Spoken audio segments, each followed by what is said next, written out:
నమస్కారం ETV news కు స్వాగతం ముఖ్యాంశాలు ఉపరితల ఆవర్తనం ప్రభావంతో తెలంగాణలో భారీ వర్షాలు మెదక్ యాదాద్రి రంగారెడ్డి జిల్లాల్లో జలమయమైన రోడ్లు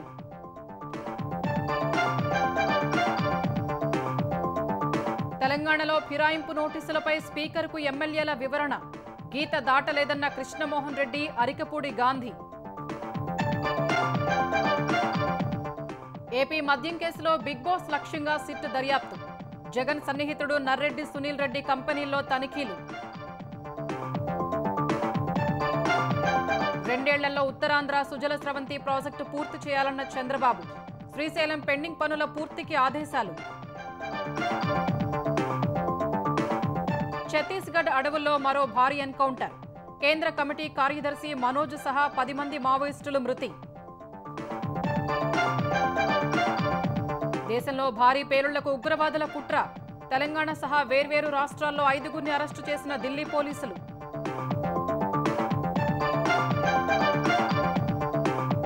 నేపాల్లో చిక్కుకున్న ఏపీ వాసుల్ని స్వస్థలాలకు చేర్చిన సర్కారు ప్రత్యేక విమానంలో విశాఖ తిరుపతి చేరిన యాత్రికులు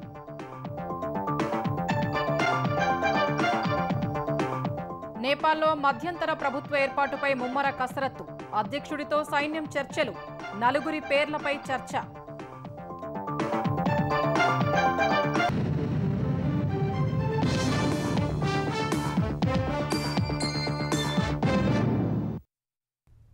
తెలంగాణలోని పలు జిల్లాల్లో అత్యంత భారీ వర్షం కురిసింది ముఖ్యంగా మెదక్ రంగారెడ్డి యాదాద్రి జిల్లాల్లో వర్షం దంచికొట్టింది మెదక్ పట్టణంలో అత్యధికంగా 17.6 సెంటీమీటర్ల వర్షపాతం నమోదైంది యాదాద్రి జిల్లా మోటకొండూరులో 15.8 సెంటీమీటర్ల వర్షం కురిసింది రంగారెడ్డి జిల్లా హైత్నగర్ అబ్దుల్లాపూర్ మండలాల్లో కురిసిన భారీ వర్షానికి హైదరాబాద్ విజయవాడ జాతీయ రహదారిపై వాహన రాకపోకలకు అంతరాయం ఏర్పడింది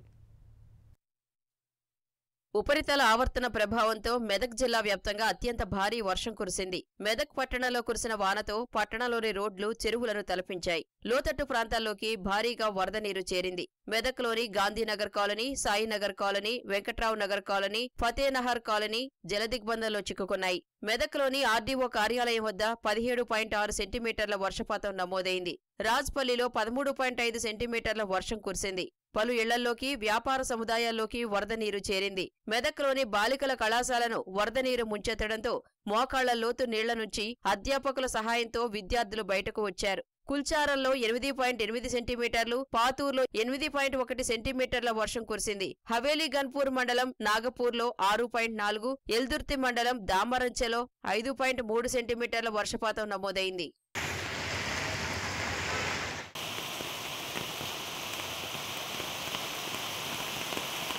యాదాద్రి భువనగిరి జిల్లా మోటకొండూరులో 15.8 సెంటీమీటర్లు కొలనుపాకలో 11.3 సెంటీమీటర్ల వర్షం పడింది నల్గొండ జిల్లా గుండ్లపల్లిలో 11.3 సెంటీమీటర్ల వర్షపాతం నమోదైంది రంగారెడ్డి జిల్లా అబ్దుల్లాపూర్ మెట్ హయత్ నగర్ మండలాల్లో గంటకు పైగా కురిసిన వర్షానికి లోతట్టు ప్రాంతాలు జలమయమయ్యాయి ముఖ్యంగా హైదరాబాద్ విజయవాడ జాతీయ రహదారిపై వర్షపు నీరు నిలవడంతో కిలోమీటర్ల మేర ట్రాఫిక్ కు అంతరాయం ఏర్పడింది రంగారెడ్డి జిల్లా యాచారంలో 17.4 అబ్దుల్లాపూర్ మెట్లో 11.1 తట్టి అన్నారలో 10.9 హయత్ నగర్లో 10.5 తొర్రూరులో 8.5 సెంటీమీటర్ల వర్షపాతం నమోదైంది వనస్థలిపురం మన్సూరాబాద్ ఎల్బీనగర్ నాగోల్లో భారీ వర్షం కురిసింది జూబ్లీహిల్స్ పంజాగుట్ట అమీర్పేట్ ఎస్ఆర్ నగర్ పరిసరాల్లో రోడ్లు జలమయమయ్యాయి సైదాబాద్ మాదన్నపేట ఐఎస్ సదన్ చెంపాపేట్ మలక్పేట్లో అదే పరిస్థితి కనిపించింది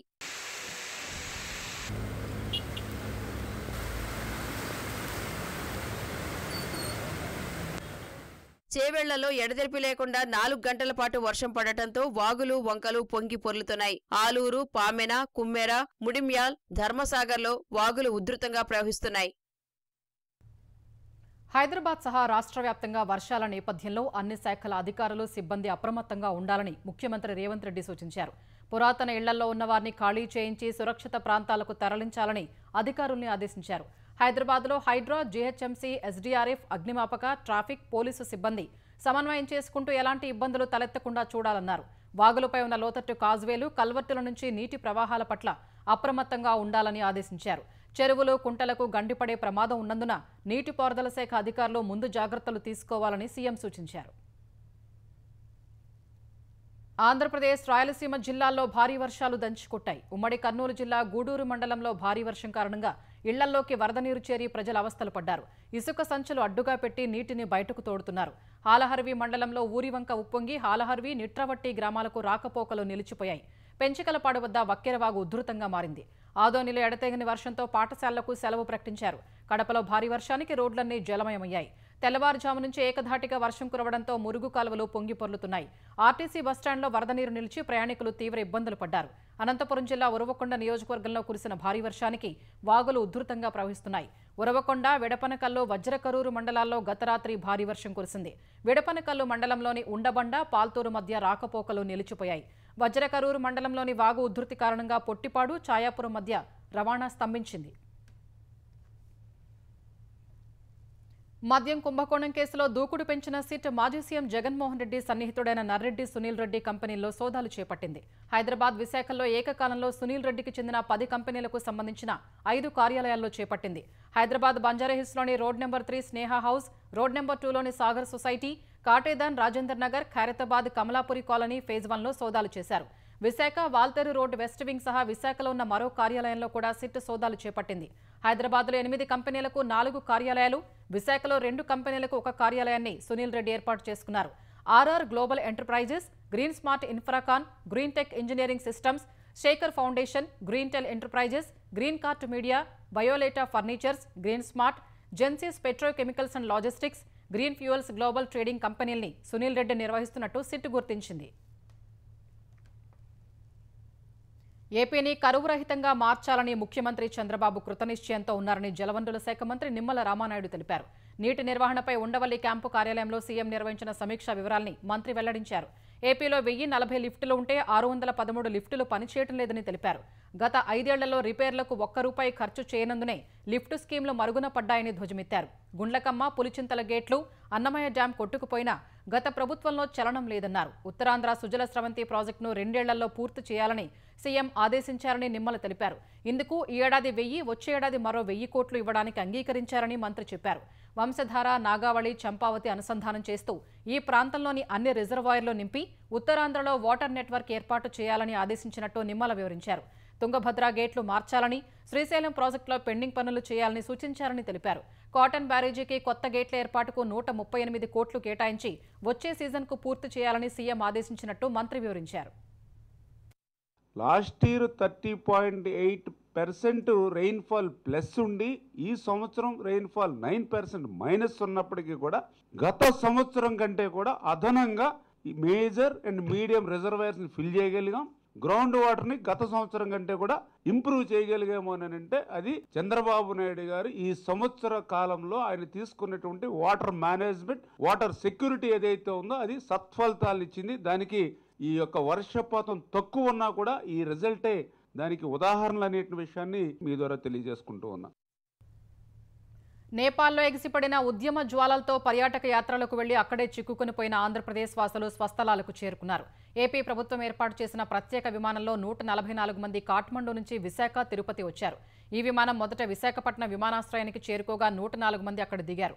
ఇక్కడ దిగిన వారు విమానాశ్రయంలో చెక్అవుట్ ప్రక్రియ పూర్తి చేసుకుని బయటకు రాగానే కూటమి ప్రజాప్రతినిధులు వారికి స్వాగతం పలికారు, మిఠాయిలు తినిపించారు. అనంతరం అక్కడ ఏర్పాటు చేసిన ప్రత్యేక బస్సుల్లో వారిని స్వస్థలాలకు పంపారు. మరో 40 మందితో విశాఖ నుంచి బయలుదేరిన ప్రత్యేక విమానం తిరుపతికి చేరుకుంది. నేపాల్లో ఉద్యమంతో ఉద్రిక్తతలు తలెత్తగా అక్కడ చిక్కుకున్న ఏపీ వాసుల్ని వెనక్కి రప్పించేందుకు కసరత్తు చేసిన ఏపీ సర్కారు కేంద్రంతో సమన్వయంతో ప్రత్యేక విమానంలో రప్పించింది. విశాఖ, తిరుపతి విమానాశ్రయాలకు చేరుకున్న వారిని స్వస్థలాలకు చేర్చేందుకు ప్రభుత్వం ఏర్పాట్లు చేసింది. ప్రభుత్వం తమ కోసం ప్రత్యేక విమానాన్ని ఏర్పాటు చేసినందుకు కాఠ్మండూలో విమానం ఎక్కిన వెంటనే యాత్రికులు కృతజ్ఞతలు చెప్పారు.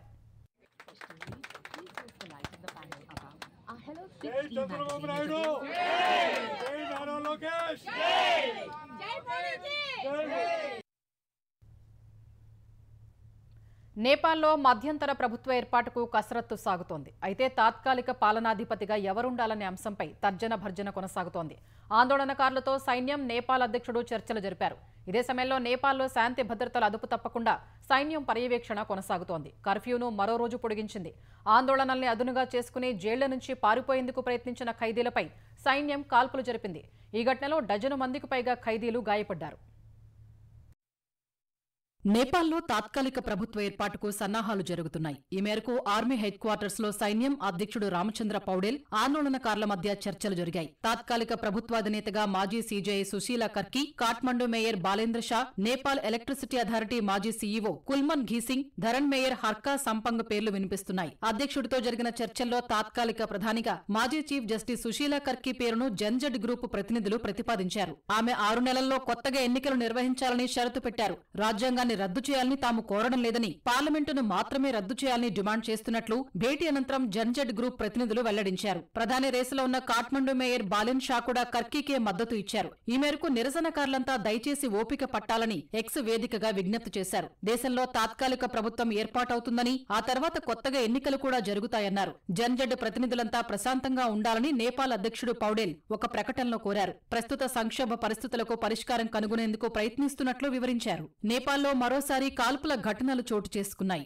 జన్జడ్ ఉద్యమాన్ని ఆసరాగా చేసుకుని జైళ్ల నుంచి పారిపోవడానికి ప్రయత్నించిన ఖైదీలపై ఆ దేశ బలగాలు కాల్పులు జరపడంతో మరోసారి ఉద్రిక్త పరిస్థితులు నెలకొన్నాయి. రామేచాబ్ జిల్లా జైలు నుంచి పారిపోతున్న కొందరు ఖైదీలపై నేపాల్ సైన్యం కాల్పులు జరిపినట్లు చీఫ్ డిస్ట్రిక్ట్ ఆఫీసర్ శ్యామకృష్ణ ధామా వెల్లడించారు. ఈ కాల్పుల్లో డజను మందికి పైగా ఖైదీలు గాయపడగా వారికి చికిత్స అందిస్తున్నట్లు వివరించారు. ఈ జైల్లో 300 మందికి పైగా ఖైదీలు ఉన్నారని, ప్రస్తుతం పరిస్థితి అదుపులోనే ఉందని ధామా తెలిపారు.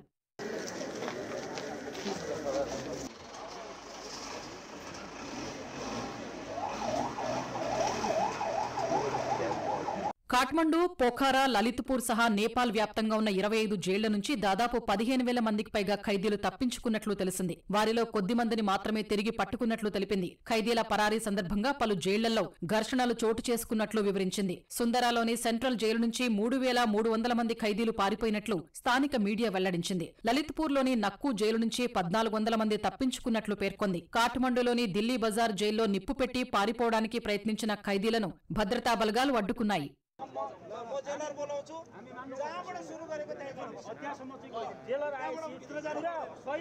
కాఠ్మండు సహా ఇతర జిల్లాల్లో కర్ఫ్యూ రేపటి వరకు పొడిగించిన సైన్యం ఆస్పత్రులు, ముఖ్యమైన కార్యాలయాలు తెరిచేందుకే అనుమతి ఇచ్చింది. ప్రజలకు ఇబ్బందులు లేకుండా నిత్యావసరాలు విక్రయించే దుకాణాలు ఉదయం 6 గంటల నుంచి 9 గంటల వరకు, సాయంత్రం 5 గంటల నుంచి 7 గంటల వరకు తెరిచి ఉంచాలని ఆదేశించింది. నేపాల్లో ఘర్షణల వేళ జైళ్ల నుంచి తప్పించుకున్న ఖైదీలు భారత్లోకి చొరబడుతూ ఉండడంతో భద్రతా దళాలు అప్రమత్తమయ్యాయి. ఇప్పటివరకు 35 మంది నేపాల్ ఖైదీల్ని ఎస్ఎస్బీ దళాలు అరెస్ట్ చేశాయి. అరెస్టైన వారిలో 22 మందిని ఉత్తరప్రదేశ్లోని భారత్ నేపాల్ సరిహద్దుల్లో అదుపులోకి తీసుకోగా 10 మందిని బీహార్లో అరెస్ట్ చేశారు. మరో 3 బెంగాల్లో అరెస్ట్ చేశారు. ఈ సంఖ్య మరింత పెరిగే అవకాశం ఉందని అధికారిక వర్గాలు తెలిపాయి. నేపాల్లోని వివిధ జైళ్ల నుంచి 7,000 మందికి పైగా ఖైదీలు తప్పించుకున్నట్టు ఆ దేశ ఆర్మీ ప్రకటించింది. రామేచాబ్ జిల్లా జైలు నుంచి ఇవాళ వందలాది ఖైదీలు పారిపోయేందుకు యత్నించగా నేపాల్ ఆర్మీ కాల్పులు జరిపింది. ఈ ఘటనలో 12 మంది ఖైదీలకు గాయాలయ్యాయి. నేపాల్లో ఖైదీలు పరారవుతుండటంతో అప్రమత్తమైన భారత సరిహద్దుల్లో భద్రతను కట్టుదిట్టం చేసింది. అనుమానితులను అదుపులోకి తీసుకుని విచారణ చేస్తోంది. ఛత్తీస్గఢ్లో మరోసారి తుపాకులు గర్జించాయి. గరియాబంద్ జిల్లాలో భద్రతా బలగాలు, మావోయిస్టుల మధ్య ఎదురుకాల్పులు జరిగాయి. ఈ కాల్పుల్లో మావోయిస్టు కేంద్ర కమిటీ సభ్యుడు తెలంగాణ వాసి మనోజ్ సహా 10 మంది నక్సల్స్ మృతి చెందారు. ఘటనా స్థలంలో పెద్ద ఎత్తున ఆయుధాల్ని బలగాలు స్వాధీనం చేసుకున్నాయి. ఛత్తీస్గఢ్ గరియాబంద్ జిల్లాలో జరిగిన భారీ ఎన్కౌంటర్లో తెలంగాణ వాసి central committee member Modem Balakrishna alias Manoj సహా 10 మంది మావోయిస్టులు మృతి చెందారు. ఛత్తీస్గఢ్, ఒడిశా సరిహద్దు మైన్పూర్ పోలీస్ స్టేషన్ పరిధిలోని అటవీ ప్రాంతంలో మావోయిస్టులు ఉన్నారనే సమాచారంపై భద్రతా బలగాలు కూంబింగ్ చేపట్టాయి. ఈ క్రమంలో భద్రతా బలగాలకు ఇవాళ మధ్యాహ్నం మావోయిస్టులు తారసపడ్డారు. బలగాలను చూడగానే మావోయిస్టులు కాల్పులకు దిగారు. వెంటనే అప్రమత్తమైన భద్రతా బలగాలు ఎదురుకాల్పులు జరిపాయి. ఈ కాల్పుల్లో 10 మంది మావోయిస్టులు చనిపోయారు. మృతుల్లో మనోజ్, ఒడిశా రాష్ట్ర కమిటీ సభ్యుడు పాండు కూడా మృతి చెందినట్లు తెలుస్తోంది. ఘటనా స్థలంలో పెద్ద సంఖ్యలో ఆయుధాల్ని బలగాలు స్వాధీనం చేసుకున్నాయి. ఈ ఎన్కౌంటర్లో వరంగల్ ఘన్పూర్కు చెందిన మనోజ్ మృతి చెందగా మావోయిస్టు కేంద్ర కమిటీ సభ్యుడైన ఆయనపై 2 కోట్ల రూపాయల వరకు రివార్డు ఉన్నట్లు అధికారులు తెలిపారు. ఒడిశా, ఛత్తీస్గఢ్ సరిహద్దు ప్రాంతాల్లో మనోజ్ చురుకుగా కార్యకలాపాలు నిర్వహిస్తున్నట్లు వెల్లడించారు. కేంద్ర కమిటీలో కీలక సభ్యుడైన మనోజ్ మృతి మావోయిస్టులకు పెద్ద ఎదురుదెబ్బేనని అభిప్రాయపడ్డారు. పార్టీ ఫిరాయింపుల నోటీసుకు సంబంధించి గద్వాల ఎమ్మెల్యే బండ్ల కృష్ణమోహన్ రెడ్డి, శేరిలింగంపల్లి ఎమ్మెల్యే అరికపూడి గాంధీ ఇచ్చిన వివరణపై స్పీకర్ ప్రసాద్ కుమార్ బీఆర్ఎస్ అభిప్రాయాన్ని కోరారు. బీఆర్ఎస్ తరపున గెలిచి కాంగ్రెస్లో చేరిన కృష్ణమోహన్ రెడ్డి, అరికపూడి గాంధీపై అనర్హత వేటు వేయాలని, వారి శాసన సభ్యత్వాన్ని రద్దు చేయాలని స్పీకర్ వద్ద బీఆర్ఎస్ గతంలో పిటిషన్ దాఖలు చేసింది. బీఆర్ఎస్ పిటిషన్పై ఎమ్మెల్యేల నుంచి స్పీకర్ వివరణ కోరారు. స్పీకర్కు లిఖితపూర్వక వివరణ ఇచ్చిన కృష్ణమోహన్ రెడ్డి తాను పార్టీ ఫిరాయింపునకు పాల్పడలేదని పేర్కొన్నట్లు సమాచారం. అరికపూడి గాంధీ కూడా తాను పార్టీ మారలేదని, పబ్లిక్ అకౌంట్స్ కమిటీ చైర్మన్ పదవి ప్రతిపక్షానికి ఇచ్చేదేనని వివరణ ఇచ్చినట్లు సమాచారం. ఎమ్మెల్యేలు ఇచ్చిన వివరణను బీఆర్ఎస్కు పంపిన స్పీకర్ 3 రోజుల్లో అభిప్రాయం చెప్పాలని సూచించినట్లు తెలిసింది. సంగారెడ్డి, నల్గొండ జిల్లాలో కొత్త మున్సిపాలిటీలు, పంచాయతీల ఏర్పాటుకు సంబంధించిన బిల్లులను తెలంగాణ గవర్నర్ జిష్ణుదేవ్ వర్మ ఆమోదించారు. సంగారెడ్డి జిల్లాలో ఇంద్రేశం, జిన్నారం మున్సిపాలిటీల ఏర్పాటు సహా ఇస్నాపూర్ మున్సిపాలిటీలో సమీప పంచాయతీల విలీనానికి సంబంధించిన బిల్లుల్ని గవర్నర్ ఆమోదించారు. నల్గొండ జిల్లాలోని హాలియా మున్సిపాలిటీ పరిధిలోని ఇబ్రహీంపేటను గ్రామ పంచాయతీగా మారుస్తూ పంపిన బిల్లుకు గవర్నర్ పచ్చజెండా ఊపారు. పంచాయతీరాజ్, మున్సిపాలిటీల చట్టాల్ని సవరిస్తూ ఇటీవల తెలంగాణ అసెంబ్లీ, శాసన మండలి ఆమోదించింది. ఆ బిల్లులను గవర్నర్ ఆమోదించడంతో గెజిట్లో ప్రచురించాలని న్యాయశాఖ మెమో జారీ చేసింది. అయితే న్యాయశాఖ మెమో గందరగోళానికి దారితీసింది. రిజర్వేషన్ల సీలింగ్ ఎత్తివేతకు సంబంధించిన చట్ట సవరణ సంఖ్యను ప్రస్తావించడంతో అయోమయం తలెత్తింది. పంచాయతీలు, మున్సిపాలిటీల్లో రిజర్వేషన్లు 50% మించరాదన్న నిబంధనను తొలగించాలన్న బిల్లులు ఇంకా రాజ్భవన్ పరిశీలనలోనే ఉన్నాయి. వీటిపై గవర్నర్ ఇంకా నిర్ణయం తీసుకోలేదని రాజ్భవన్ వర్గాలు తెలిపాయి.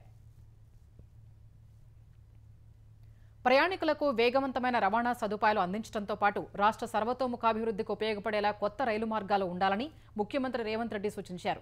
తెలంగాణలో పెండింగ్ రైల్వే ప్రాజెక్టులు, కొత్తగా ప్రతిపాదనలో ఉన్న ప్రాజెక్టులపై కమాండ్ కంట్రోల్ సెంటర్లో దక్షిణ మధ్య రైల్వే అధికారులు, వివిధ విభాగాల ఉన్నతాధికారులతో సీఎం సమీక్ష నిర్వహించారు. విదేశాల తరహాలో రైలు, రోడ్డు, పోర్టు కనెక్టివిటీని అధునాతనంగా అభివృద్ధి చేయాలన్నారు. భారత్ ఫ్యూచర్ సిటీ నుంచి అమరావతి మీదుగా బందర్ పోర్టు వరకు గ్రీన్ఫీల్డ్ హైవేకు అనుసంధానంగా రైల్వే లైన్ ఏర్పాటు చేయాలన్నారు. హైదరాబాద్, చెన్నై, హైదరాబాద్, బెంగళూరు హైస్పీడ్ రైలు ప్రాజెక్టుల సర్వే, అలైన్మెంట్ ప్రతిపాదనలకు మరోసారి పరిశీలించాలని రైల్వే అధికారులకు సూచించారు. తెలంగాణ ఇండస్ట్రియల్ సెక్టార్ కోసం ప్రత్యేక రైలు మార్గంగా రీజనల్ రింగ్ రోడ్డు కనెక్టివిటీ ఉండాలన్నారు. హైదరాబాద్ చుట్టూ రీజనల్ రింగ్ రైలు ఆవశ్యకతను వివరించారు.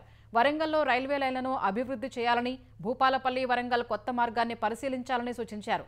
పెండింగ్లో ఉన్న రైల్వే ప్రాజెక్టులు, లైన్లను వేగవంతంగా పూర్తి చేసేందుకు రాష్ట్ర ప్రభుత్వం పూర్తి సహాయ సహకారాలు అందిస్తుందని సీఎం స్పష్టం చేశారు. స్థానిక సంస్థల్లో బీసీలకు 42% రిజర్వేషన్లు కల్పించి దేశానికి ఆదర్శంగా నిలుస్తామని తెలంగాణ రెవెన్యూ శాఖ మంత్రి పొంగులేటి శ్రీనివాసరెడ్డి తెలిపారు. ఈ నెల 15న కామారెడ్డిలో నిర్వహించే బీసీ డిక్లరేషన్ విజయోత్సవ సభపై మంత్రులు, ప్రభుత్వ సలహాదారులతో పొంగులేటి సమీక్ష నిర్వహించారు. స్థానిక సంస్థల్లో బీసీలకు 42% రిజర్వేషన్లు ఇవ్వాలని తాము కృషి చేస్తుంటే కేంద్రంలోని నరేంద్ర మోదీ ప్రభుత్వం అడ్డుకుంటోందని విమర్శించారు. కామారెడ్డి సభను ప్రతిష్టాత్మకంగా తీసుకున్నామని, బీసీలకు కాంగ్రెస్ ప్రభుత్వం నెరవేర్చిన హామీల్ని వివరిస్తామని తెలిపారు. మరోవైపు కామారెడ్డి డిక్లరేషన్లో చాలా అంశాలు ఉన్నప్పటికీ కేవలం 42% రిజర్వేషన్లకు మాత్రమే పరిమితం చేస్తున్నారని బీఆర్ఎస్ నేతలు ధ్వజమెత్తారు. బడ్జెట్లో బీసీలకు ఏడాదికి 20,000 కోట్లు కేటాయించడం సహా చాలా హామీలు ఇచ్చారని, వాటిలో ఏ ఒక్క హామీని కూడా నెరవేర్చలేదని మాజీ మంత్రి శ్రీనివాస్ గౌడ్ విమర్శించారు. విద్యా ఉద్యోగాలలో, మంత్రి పదవులలో, కార్పొరేషన్ చైర్మన్లలో ఖచ్చితంగా కనీసం మీరన్న 42% అయిన రిజర్వేషన్ను అమలు చేయాలి. కామారెడ్డి డిక్లరేషన్ కూడా సిద్ధరామయ్య గారిని కూడా పిలిపియాలి. ఒకవైపు మీరు ఆ రోజు ఇచ్చిన హామీలు ఆ వీడియోలో చూపిస్తూ దాని అమలైనటువంటి ఏంటో కూడా మీరు చూపించాలి జనానికి అని చెప్పి మీకు మీ ద్వారా తెలియజేస్తున్నా. లేదనుకుంటే మీరు మాట్లాడేటువంటివి స్క్రీన్ ప్లే పెద్ద తయారు చేసి మేమే జిల్లాల వారీగా ప్రదర్శన చేస్తామని చెప్పి తెలియజేస్తున్నా. గ్రూప్ 1పై హైకోర్టు సింగిల్ జడ్జి ఇచ్చిన తీర్పుపై అప్పీలుకు వెళ్లాలని టీజీపీఎస్సీ నిర్ణయించింది. గ్రూప్ 1 మెయిన్స్ పరీక్షల జవాబు పత్రాల్ని రీవాల్యుయేషన్ చేయించాలని, లేదంటే పరీక్షల్ని రద్దు చేసి తాజాగా నిర్వహించాలంటూ ఇచ్చిన తీర్పును డివిజన్ బెంచ్లో అప్పీలు చేయాలని టీజీపీఎస్సీ నిర్ణయించింది. ఈ మేరకు టీజీపీఎస్సీ ప్రత్యేక సమావేశంలో నిర్ణయం తీసుకున్నారు. కోర్టు ఆదేశాల ప్రకారం రీవాల్యుయేషన్ చేస్తే సాంకేతిక సమస్యలు రావచ్చని టీజీపీఎస్సీ అభిప్రాయపడింది. ఈ సమస్యల దృష్ట్యా అప్పీలుకు వెళ్లడమే మంచిదని టీజీపీఎస్సీ భావిస్తున్నట్లు సమాచారం. ఆదిలాబాద్ కలెక్టరేట్లో పెను ప్రమాదం తప్పింది. ఉద్యోగులు ఉన్న సమయంలోనే కలెక్టరేట్ పై అంతస్తు కుప్పకూలింది. స్లాబ్ కూలుతున్నట్టు ముందే గుర్తించిన ఉద్యోగులు అక్కడి నుంచి పరుగు పెట్టారు. అయితే స్లాబ్ నెమ్మదిగా కూలడంతో ఉద్యోగులు తప్పించుకోగలిగారు. అందరూ సురక్షితంగా బయటపడగా అధికారులు ఊపిరి పీల్చుకున్నారు. జిల్లా ఇన్ఛార్జి మంత్రి జూపల్లి కృష్ణారావు సమీక్ష ఉండడంతో అన్ని శాఖల ఉద్యోగులు కలెక్టరేట్లో ఉన్నప్పుడే ఈ ఘటన చోటు చేసుకుంది. తురకపాలెంలో అసహజ మరణాల అంశంలో వైద్యాధికారుల విచారణ కొనసాగుతోంది. ఇప్పటికే బాధిత ప్రాంతాల్లో మట్టి, నీరు సేకరించి పరీక్షలకు పంపించిన అధికారులు స్థానికంగా ఉన్న ఓ ఆర్ఎంపీ వైద్యుడి క్లినిక్ను సీజ్ చేశారు. జ్వరంతో వచ్చే వారికి అతను అధిక మోతాదులో యాంటీబయోటిక్స్ ఇచ్చినట్లు గుర్తించామని గుంటూరు డీహెచ్ఎంఓ విజయలక్ష్మి తెలిపారు. ఆర్ఎంపీలు రోగులకు ప్రాథమిక చికిత్స మాత్రమే అందించాలన్న డీహెచ్ఎంఓ పెదపలకలూరుకు చెందిన ఆర్ఎంపీ మాత్రం తన దగ్గరికి వచ్చిన వారికి టైఫాయిడ్ పేరిట స్టెరాయిడ్స్, యాంటీబయాటిక్స్ అధిక మోతాదులో వాడినట్టు చెప్పారు. అందుకే క్లినిక్ సీజ్ చేశామన్న డీహెచ్ఎంఓ ప్రస్తుతానికి గ్రామంలో పరిస్థితి అదుపులోనే ఉందన్నారు. ఇటీవల కాలంలో ఎలాంటి మరణాలు సంభవించలేదని వెల్లడించారు. తాగునీరు సురక్షితంగా ఉన్నట్లు తేలిందన్నారు. తాము నిర్వహించిన పరీక్షల నివేదిక వస్తేనే అసలు విషయం బయటపడుతుందని వెల్లడించారు. తిరకపాలెం విలేజ్లో మనం తీసుకున్న శాంపిల్స్ ఏవైతే కల్చర్స్ ఉన్నాయో అవి దాదాపుగా మనము 89 తీసుకున్నాము. సో మనకి ఒక్కటి కూడాను ఆ ఊర్లో తీసినవి పాజిటివ్ రాలేదు. ఇప్పుడు మేము తీసిన కొన్ని శాంపిల్స్ మళ్ళీ ఎయిమ్స్ కూడా పంపిస్తున్నాము క్రాస్ వెరిఫికేషన్ కోసమని. 18 సంవత్సరాలు దాటిన వాళ్ళందరికీ మనము 41 పారామీటర్స్ తోటి దాదాపుగా 61,541 టెస్టులు చేయటం జరిగింది. ఆంధ్రప్రదేశ్ ప్రభుత్వం 12 జిల్లాల కలెక్టర్లను బదిలీ చేస్తూ ఉత్తర్వులు జారీ చేసింది. పార్వతీపురం మన్యం జిల్లాకు ప్రభాకర్ రెడ్డి, విజయనగరానికి రామసుందర్ రెడ్డి, తూర్పు గోదావరికి కీర్తి చేకూరి కలెక్టర్లుగా నియమితులయ్యారు. గుంటూరుకు తమీం అన్సారియా, పల్నాడుకు కృతికా శుక్లా, బాపట్ల జిల్లాకు వినోద్ కుమార్ను బదిలీ చేశారు. ప్రకాశం జిల్లాకు రాజాబాబు, నెల్లూరుకు హిమాంశు శుక్లా, అన్నమయ్య జిల్లాకు నిశాంత్ కుమార్ను జిల్లా కలెక్టర్లుగా ప్రభుత్వం నియమించింది. కర్నూలు కలెక్టర్గా డాక్టర్ ఏ సిరి, అనంతపురానికి ఓ ఆనంద్, సత్యసాయి జిల్లాకు శ్యాంప్రసాద్ను బదిలీ చేసింది. దేశంలో భారీ పేలుళ్లకు పథక రచనలో ఉన్న ఉగ్రవాద మాడ్యూల్ను ఛేదించిన ఢిల్లీ పోలీసులు మరో 3 అరెస్ట్ చేశారు. ఈ మాడ్యూల్కు సంబంధించి నిన్న ఢిల్లీ, రాంచీలో 2 అరెస్ట్ చేసిన పోలీసులు ఇవాళ మధ్యప్రదేశ్, జార్ఖండ్, తెలంగాణలో ఒక్కొక్కరిని అదుపులోకి తీసుకున్నారు. ముష్కరుల నుంచి ఐఈడీల తయారీకి వాడే ముడి సామాగ్రిని స్వాధీనం చేసుకున్నారు. దేశీయంగా తయారు చేసిన పిస్టల్, లైవ్ మందుగుండు సామాగ్రి సహా హైడ్రోక్లోరిక్ ఆమ్లం, నైట్రిక్ ఆమ్లం, సల్ఫర్ పౌడర్, వైర్లు, ఎలక్ట్రానిక్ సర్క్యూట్లు, ల్యాప్టాప్లు, ఫోన్లు, నగదు స్వాధీనం చేసుకున్నారు. ఈ 3కి పాకిస్తాన్తో సంబంధాలు ఉన్నట్టు గుర్తించారు. సామాజిక మాధ్యమాల ద్వారా పాకిస్తాన్లో ఉన్న హ్యాండర్లతో సంప్రదింపులు జరుపుతున్నట్టు అధికారిక వర్గాల ద్వారా తెలుస్తోంది.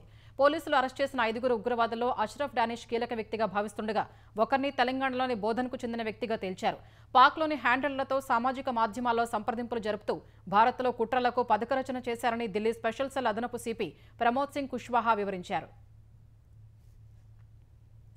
నిజామాబాద్ జిల్లా బోధన్లో ఢిల్లీ పోలీసులు ఓ యువకుడిని విచారణ కోసం తీసుకెళ్లినట్టు స్థానికంగా కూడా నిర్ధారించారు. ఈ మేరకు తెలిపిన అతడి కుటుంబ సభ్యులు ఓ వెబ్సైట్లో అతడు వీడియో కాల్ మాట్లాడేవాడని తెలిపారు. అతడికి ఉగ్రవాదులతో ఏ సంబంధం లేదని చెప్పారు. అటు ఢిల్లీ నుంచి వచ్చిన పోలీసులు స్థానిక యువకుడిని అదుపులోకి తీసుకుని వెళ్లడం బోధన్లో కలకలం రేపింది. ఈ పరిణామంపై ప్రజలు తీవ్ర ఆశ్చర్యం వ్యక్తం చేస్తున్నారు. సిపి రాధాకృష్ణన్ శుక్రవారం ఉపరాష్ట్రపతిగా ప్రమాణ స్వీకారం చేయనున్నారు. ఈ నెల 12న ఉదయం 10 గంటలకు రాష్ట్రపతి భవన్లో 67 ఏళ్ల రాధాకృష్ణన్తో రాష్ట్రపతి ద్రౌపది ముర్ము ప్రమాణ స్వీకారం చేయించనున్నారు. జూలై 21న జగదీప్ ధన్కడ్ ఆకస్మిక రాజీనామాతో ఉపరాష్ట్రపతి ఎన్నిక నిర్వహించగా జస్టిస్ సుదర్శన్ రెడ్డిపై సిపి రాధాకృష్ణన్ 152 ఓట్ల తేడాతో విజయం సాధించారు. ఉపరాష్ట్రపతిగా ఎన్నిక కావడంతో మహారాష్ట్ర గవర్నర్ పదవికి సిపి రాధాకృష్ణన్ రాజీనామా చేశారు. ఈ విషయాన్ని రాష్ట్రపతి భవన్ ప్రకటించింది. గుజరాత్ గవర్నర్ ఆచార్య దేవవ్రత్కు మహారాష్ట్ర గవర్నర్గా అదనపు బాధ్యతలు అప్పగిస్తూ రాష్ట్రపతి ద్రౌపది ముర్ము ఆదేశాలు జారీ చేశారు. అమెరికా ఫెడరల్ రిజర్వ్ ఈ నెలాఖరున వడ్డీ రేట్లు తగ్గిస్తుందనే అంచనాలు కొనసాగుతున్న వేళ దేశీయ స్టాక్ మార్కెట్లు లాభాల్లో ముగిశాయి. క్రితం సెషన్లో 324 పాయింట్లు లాభపడిన సెన్సెక్స్ ఇవాళ మరో 124 పాయింట్లు పెరిగింది. ఉదయం కొనుగోళ్ల ఒత్తిడితో 81,217 పాయింట్ల కనిష్ట స్థాయి వద్ద సూచీ ప్రారంభమైంది. అనంతరం భారత్తో వాణిజ్య ఒప్పందానికి అమెరికా సానుకూలంగా స్పందించడంతో 81,642 పాయింట్ల గరిష్ట స్థాయిని తాకింది. చివరి వరకు అదే స్థాయిలో ఊగిసలాడిన బీఎస్సీ సూచీ 81,549 పాయింట్ల వద్ద స్థిరపడింది. జాతీయ స్టాక్ ఎక్స్చేంజ్ సూచీ నిఫ్టీ 32 పాయింట్లు పెరిగి 25,005 వద్ద ముగిసింది.